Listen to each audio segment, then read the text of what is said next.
Smoke is the quintessential plant denial and sight holder. With a kit suited to making rotates and locking down sight, smoke is almost never a poor choice to make.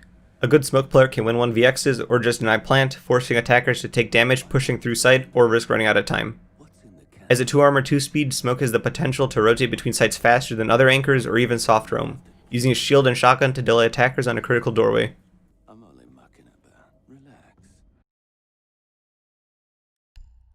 While smoke has access to 2 viable primaries, the FMG9 is not as good as the M590A1.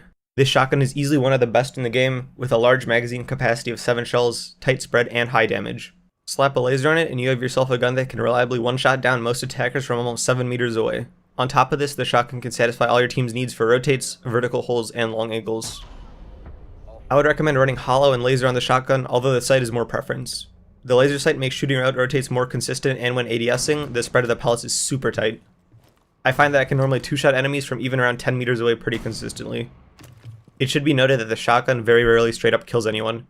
Most of the time, the shotgun will down an attacker and will need to be finished off with a follow-up shot. Please don't waste your grenades trying to finish one downed enemy. If you know they're being revived, or know their exact position but can't swing them, then it's okay to maybe secure a kill with a smoke grenade. But otherwise, you should just use your best judgment and try not to waste any. If an attacker is revived, it takes only 1 second smoke to be killed, so normally you're going to be better off using that gas insight when they try to go for a plant. For longer range engagements, the SMG-11 is easily the best machine pistol, with a crazy high rate of fire, high damage, and way less recoil than some of its counterparts, especially as of Shadow Legacy. Couple this with a fast reload, and you have an amazing supplement to the already excellent shotgun. Recoil for the SMG-11 is almost exclusively difficult due to its rate of fire, making the gun jump pretty wildly. You can practice this in a custom game, but remember that Training Grounds is not on the live build, so recoil is different. Reflex and hollow are equally viable on the SMG-11, and you should be running compensator on it. Flash hider is justifiable as well, but if you have a real mastery of the gun, you should be running compensator. Smoke has access to either deployable shield or barbed wire. Depending on the objective you play and your team's loadout, you should swap between the two accordingly. Sites like CCTV lockers on bank and kitchen on cafe almost always require a shield either on blue or prep, but this also relies on having Jaeger or Wamai to protect the shields from explosives. If you are running a shield, make sure it's placed behind an ADS, like so. This will bait out tons of utility and also waste lots of time for attackers. However, barbed wire tends to be more important as a means to slow down attackers and give sound cues, especially if you're not in a full stack. As a general rule, you want 4 to 6 barbed wire every round to cover stairs, common points of entry, and side doors. Your secondary gadget pick should be barbed wire by default, but switch to shield if anyone asks or if the site requires it. Smoke's role is that of flex or flex support. While not being a hard anchor, Smoke should typically be close to sight the whole round and needs to play pretty passively to be able to lock down sight with his gas in the last 30 seconds. However, Smoke's kit makes him super good at being aggressive in some situations, almost always on narrow staircases or other choke points. When the attacker is in a tight space, it's almost impossible to miss them with a shotgun blast. Using barbed wire for a sound cue can let you swing a doorway and pre-fire the attacker slowly moving through. If you're playing on-site, you have the advantage of being able to watch cams for your team and listen to a site execute without having to challenge long angles against an attacker's higher magnification scope. Much like when playing more aggressively, if you're taking a gunfight, peek quickly, ADS as you swing with a shotgun, shoot once, and return to cover as fast as possible.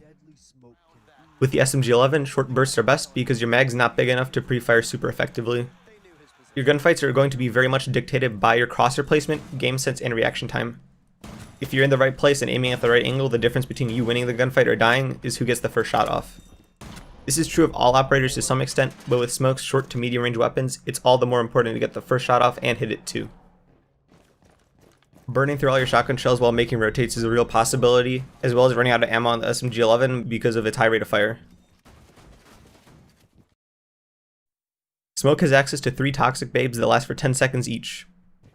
For the first 7 seconds, the gas does a full 30 damage per second, but this falls off for the last 3 seconds before dissipating completely.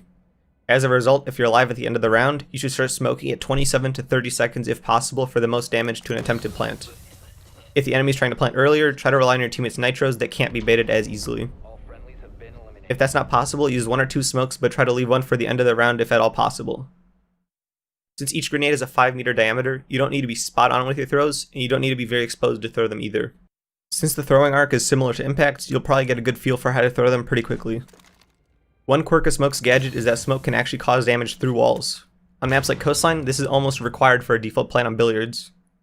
While this is technically a bug and reportedly being worked on, taking advantage of this propagation can make your job much safer and has the added benefit of pissing off your enemies. Never pre-place smoke grenades because they can be disabled by Thatcher, shot by IQ, and zapped by Twitch. You also have the potential inconvenience that could come from attackers pushing a different area than what your gas covers. If that happens, you're committed to burning one grenade just to be able to throw a second. They have a fast deploy time and there isn't a whole lot of delay from throwing to activating, so there's no real reason to pre-place. On top of this, if you die, the smokes don't do anything anyways, so don't risk getting one shot by having it placed in advance. In my opinion, the best thing about Smoke is that he has very few counters and is especially effective against more niche picks, namely Shields and Finka. Shields with their reduced mobility are especially vulnerable to being trapped in a smoke cloud, especially when coupled with a clash or barbed wire. Finka boosts double the damage taken from smoke grenades to 60 damage per second. However, you should know that while your smoke clouds are pretty thick, they are easy to see through and can't really be considered something to obscure vision with.